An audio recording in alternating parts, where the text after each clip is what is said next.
হিন্দুদের এইভাবে বাঁচানো যায় না দাদা ভাই, এইভাবে একদম টোটালি বাঁচা। শুভেন্দু অধিকারী মহাশয় ভুল করছেন। নির্দিষ্ট সময়ে যেমন কুরবানির প্রথা চলছিল সেই প্রথা চালু করে আমার ঋণ আছে 9 লাখ টাকা, ঋণের বোঝা শুভেন্দু অধিকারীকে নিতে হবে। কুরবানির নিয়ম বন্ধ করেছে, মানছি না, মানব না। মানছি না, রাজ্য সরকার কুরবানির নিয়ম বন্ধ করেছে, মানছি না, মানব না। মানছি না, মানব না।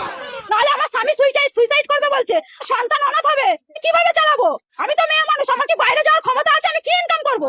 রেখা পাত্র দিদি ভাই যে কথা বলছে যে গরু যে 14 বছর বয়সীকে কুরবানি দিতে হবে, এ কথা তো এতদিন ছিল না। মাত্র 15 দিন ক্ষমতায় এসে আজকে নতুন নতুন নিয়ম, নতুন নতুন কথা চালু করছে। এই নিয়ম তো নেই, মানুষের জীবনের গ্যারান্টি নেই। তাহলে গরুর 14 বছর জীবনের গ্যারান্টি আমরা কিভাবে নেবো? কিভাবে নেবো? শুধু তো গরুকে খাওয়ালে আর গরুকে দুধ বিক্রি করলে তো আমাদের সংসার চলবে না। কুরবানির কথা ছিল বলে গরু তুলতাম, গরু পুষতাম। এখন যদি এই নিয়ম চালু হয় তাহলে মোদি আমাদের খাটালে গরু তুলে দিক, তারপরে আমরা সেই গরুকে মুদি খাওয়ানোর পয়সা দেবে, আমাদের দেখাশোনা করার পয়সা দেবে, তাহলে গোমাতাকে সেই 14 বছর বয়স পর্যন্ত আমরা রেখে দিতে পারবো। তার আগে গোমাতা এতদিন এই প্রথা চালু ছিল না, আমরা এই প্রথা রাখতে পারবো না। আমাদের কুরবানির প্রথা চালু করুক, নাহলে আমাদের স্বামীরা সন্তানরা সব অনাথ হয়ে যাবে, সুইসাইড করবে বলছে। এর দায় শুভেন্দু অধিকারী, রেখা পাত্র এদেরকে নিতে হবে, নিতে হবে। সরকার বলছে যে গোমাতাকে বাঁচাচ্ছে। গোমাতাকে কিভাবে বাঁচাচ্ছে? এতদিন বাঁচায়নি কেন? এতদিন তো এই প্রথা চালু ছিল। আমাদের লাইফে আমরা এখন এরকম দেখি না, আমাদের স্বামীদের লাইফে আসেনি, আমার শ্বশুরের লাইফে ছিল না।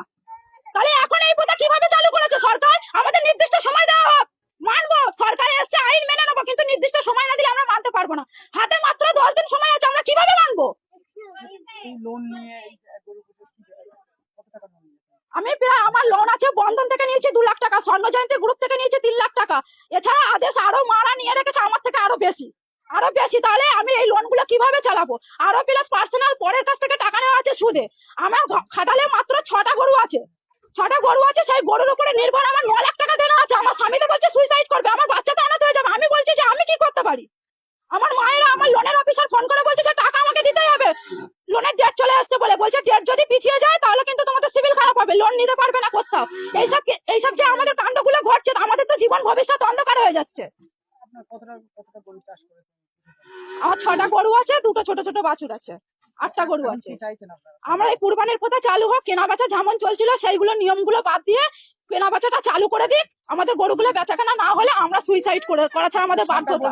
হিন্দুদের বাঁচাচ্ছি, হিন্দুদের এইভাবে বাঁচানো যায় না দাদা ভাই, এইভাবে একদম টোটালি বাঁচা। শুভেন্দু অধিকারী মহাশয় ভুল করছেন। নির্দিষ্ট সময় দেওয়া হোক মানুষকে, নির্দিষ্ট সময়। 15 দিন ক্ষমতায় এসে এখন এগুলো হয় না, এগুলো আমরা মানতে পারছি না। তাহলে আমাদের স্বামী, আমার সন্তানের, আমাদের সংসারের দায়িত্ব নিয়ে যে লোনের, তারপরে আমার সংসারের যাবতীয় দেনাপত্র দায়িত্ব নিয়ে নিক শুভেন্দু অধিকারী মহাশয়। নাহলে যেমন কুরবানির প্রথা চলছিল সেই প্রথা চালু করে দিক।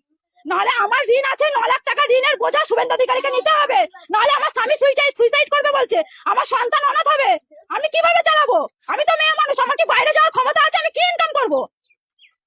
দিদি আপনার নাম এবং মৌসুমী ঘোষ, আমার বাড়ি বামুনিয়া।